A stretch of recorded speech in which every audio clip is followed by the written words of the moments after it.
Today we're talking about the first piece of the puzzle in your backswing, the takeaway position. So for most players, a disconnected takeaway is a huge error that creates a lot of missed strikes, a lot of poor misses on the golf course, and overall inconsistencies. So let's talk about what is a disconnected takeaway. So for most players, it involves using our hands and our arms as opposed to turning our body and staying connected. Now, what I mean by that is you'll see two iterations of a poor takeaway to start the sequence. The first one being, I'm gonna lift my arms and my hands in front of my face like this, outside, getting really, really steep. And then from here, as we deliver the club, we have not much of a choice but to stand up to create some room. Okay, the second one is going to be rolling that club head on the inside. So you see my wrists roll over. And again, I'm losing connection. Now, what does this connection mean? Well, the connection between my lead arm and my chest. This is the key move that we need to make in that takeaway position to ensure everything stays on plane and helps us deliver the club. So what I mean by that is when I set up here and I take that club back, you'll notice here that my lead arm stays connected to my chest. Now, what I notice when I set up to the ball is that right here, my chest and my lead arm are connected, right at the armpit. I can't even get my fingers through there. Okay, there's connection. And I wanna make sure that I maintain that connection as I take that club back, rather than again, this way with the arms or this way with the arms. Okay, so how do we do that? What is that key movement? Well, the very first drill I want you to look at is just simply a feel drill, just to get into the right habits here. So we're gonna get ourselves set up. I'm gonna take my grip. I'm gonna take my trail hand off. Again, I can feel this connection between my lead arm and my chest. Very first thing I'm gonna do here is, keeping this connected, I'm gonna turn my shoulder. Now you'll notice my shoulder works down as opposed to up. Because again, if I lift my shoulders up, I lose my levels, I bring my hands really high. So my lead shoulder's working a little bit down. And as I take this club back to start, again, I'll do it with just my lead arm. You notice that I haven't lost my connection. My hands are really passive. In fact, my angles of my wrist haven't really moved here. I'll do it one more time. Again, I'm focusing right here on this connection. Now I'm going to introduce my trail hand. Okay, so if I take this up to the height of my hip, and then I introduce my trail hand, you notice that the club head is just outside my hands. That lead edge is matching the angle of my spine. Now, on that note, that's something we hear a lot, lead edge matches spine angle. To simply explain that, if we were playing golf and I was standing up nice and tall like this, I had this club head out in front of me like so, the lead edge matches the angle of my spine right now. If I take this back, that lead edge is matching my spine. Now, for example, if I take this back and I roll the hands and then I deliver this club, it's not matching my spine angle anymore. That club face is really, really open. Vice versa, if I turn down the hands like so and then I bring it back, it's closed. And so that same thing is true, albeit when I'm in my golf posture, closing and opening the face. Now I'm doing that by rolling my hands. We don't want to roll our hands. And again, that's why the start of this sequence involves my shoulders moving, my lead shoulder moving down, my hands being passive. And again, when I take and I introduce the trail hand, the club head is just outside my hands and that lead edge is matching my spine angle. That's the very first key reference point we're looking for. So I would simply just get on the range and just start doing this and getting familiar with it.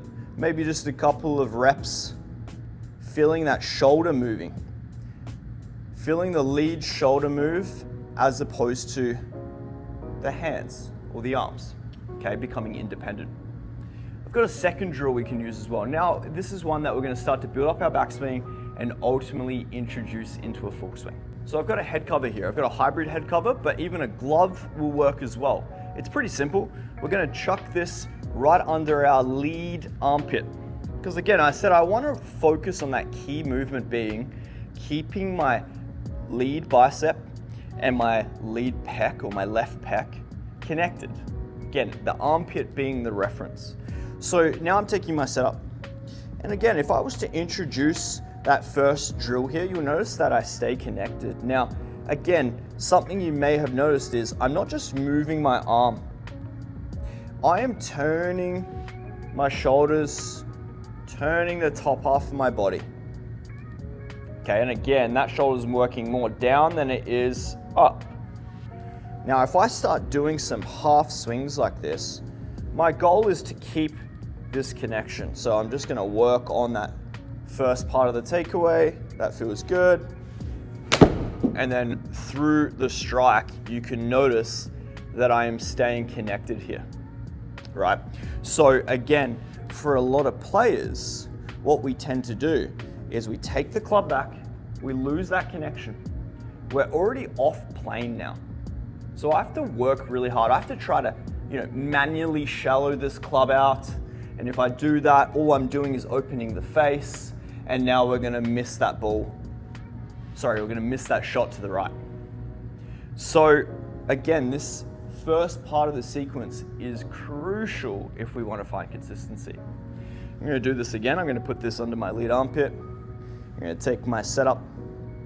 I'm gonna go back. Again, I'm not trying to roll or disconnect here. I'm keeping that connection for the start of my sequence. And then I'm gonna deliver, and you'll notice to deliver this effectively, my chest is turning into my lead arm. Again, it's staying connected on my takeaway and through my delivery. So we'll do this one more time.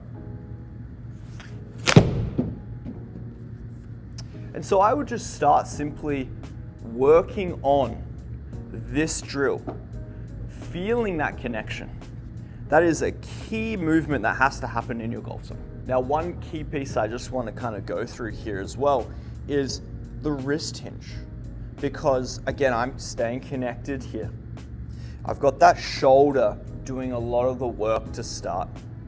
But I don't want to choke the grip and limit the hinge of my wrist. So in other words, I don't want to choke it out like this, get to about halfway, and you can see I've created absolutely no hinge here. I want to create hinge. But what I did to create that was quite literally just soften my grip tension. Because as I take this club back, if I'm gripping too firm, my wrist will not hinge. Now, I want the weight of the head to influence the hinging of my wrist, like so. And you can really test this. If you choke the grip and you kind of move your shoulders around, you'll find that your wrists don't really want to hinge. But if you were to soften your grip and now you start doing that same movement, naturally, our wrists will want to hinge to account for the weight of the head. So in other words, I want to be able to feel that weight of the head as I start. So as I take this back here, something I could get into the habit of doing is taking my thumbs off and feeling the weight. You'll notice, if you take your thumbs off, your wrists will want to hinge. And so I want to feel that grip pressure, feeling that weightlessness. Now I've got two things kind of moving here. I've got my shoulder moving back and I've got the weightlessness happening so that the hinge of the wrist happens of its own accord. Again, I still set that club into a position where it's just outside my hands and the lead edge is matching. So we've got the first move, a little bit more weightlessness, letting that shoulder move. Then we're gonna build that up into our full swing to get into our turn. Again, notice that I'm staying connected with my lead arm and my chest. So now let's introduce these two ideas into our golf swing. Our lead arm moves. We have a little bit more weightlessness. I can feel the weight of the head here in my takeaway position. And then I keep my chest and my lead arm connected through my strike. Okay?